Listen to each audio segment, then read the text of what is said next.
মানুষের দৈনন্দিন জীবনে পড়ছে জ্বালানি তেলের সংকটের প্রভাব। ঘন্টার পর ঘন্টা দীর্ঘ লাইনে বাড়ছে ভোগান্তি, বাড়ছে যানজট।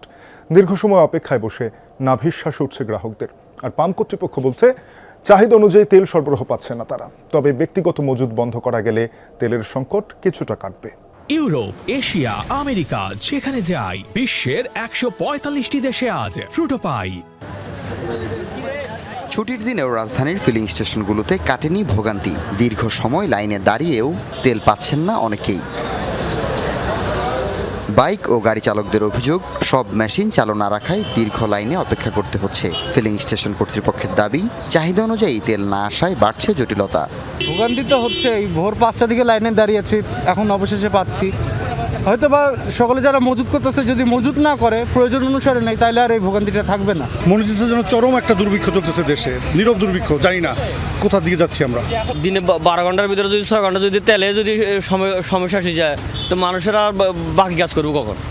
রাজধানীর খিলক্ষেত, উত্তরা ও মিরপুরের বেশ কয়েকটি পাম্প ঘুরে দেখা গেছে রাত থেকেও অনেকে তেলের জন্য সিরিয়াল দিয়ে আছে। দেশে সরকার বলতেছে যে রিজার্ভ আছে, আবার আমরা পাম্পে আসলে এই যে সিরিয়াল ধরা লাগে। ফ্লাইওভারে গড়াইছিলাম আমি, ওই ফ্লাইওভারে গড়া থেকে ঠিক সেম ওই কারেন্টে থমার করা পর্যন্ত আছে। এখানে আসতে আমার সময় লাগছে 4 ঘন্টা, কারণ আমার কিন্তু 4 ঘন্টা সময়ের মূল্য আছে। 4 ঘন্টা সময় আসার পরে ওইখান থেকে 4-5টা গাড়ি আছে, তখন আমার কাছে তেল নাই।